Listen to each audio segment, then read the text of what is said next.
In today's video, we are talking about the RED Komodo and specifically black shading. Now, last week I was in Atlanta and I was doing a little bit of shooting and also a little bit of apartment hunting. As you may notice behind me, the room is a little bit more barren this week as I'm in the process of looking for a new apartment, whether that is in Atlanta or in South Florida. But last week was the Atlanta week, and after I was done shooting and looking for apartments, I decided to meet up with Tyler Moses, who you may recognize from the RED Komodo versus Pocket 6K video we did last year at the Star Trek Axonar fan film sets. We decided to do filming with the RED Komodo pretty much on the Sigma 18 to 35 and a little bit at the end of the day on the Helios 44-2. We actually learned a decent amount from doing so. So today we're going to look over some of the footage and I'll explain to you why black balancing is way more important than you may believe on the RED Komodo. Let's hit it.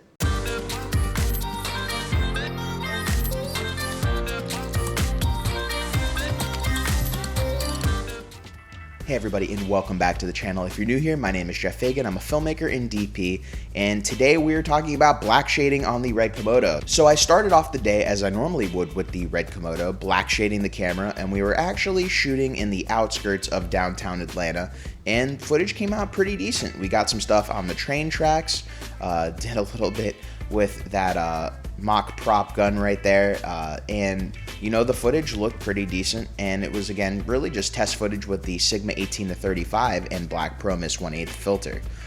Then what I noticed is we ended up going into downtown Atlanta, and when we started filming, everything looked pretty good, but if you look at the footage, a lot of the blacks had a slight green tint to it. Now, I didn't black shade when I went to downtown Atlanta as the temperature was about the same, and the temperature gauge on the Komodo didn't tell me I needed to black shade.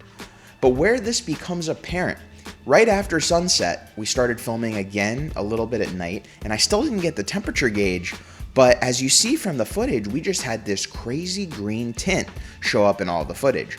So what I decided to do is when I got home, I kept the calibration exactly the same. I didn't mess with it. Then I took this one test shot messing around just with a box in my house, and you can see there's a little bit of a green tint to it. And then when I do the proper black shade calibration, you see that the green shade is gone.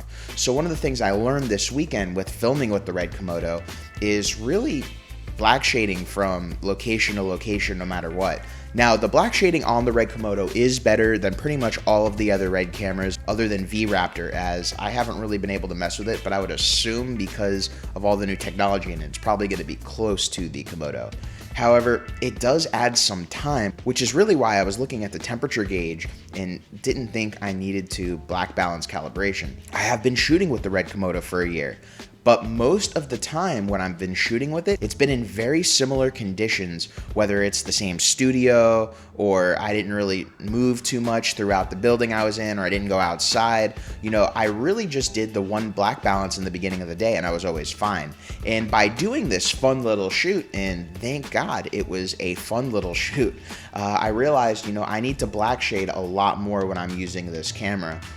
So it's good that it happened on something that was for fun and not a paid gig. Again, before every paid gig, I pretty much always black balance, but again, you know, we're pretty much in the same room. So it's good to know that if I do more run and gun style shooting with the RED Komodo, I pretty much should black balance, do the calibration pretty much in every single location change.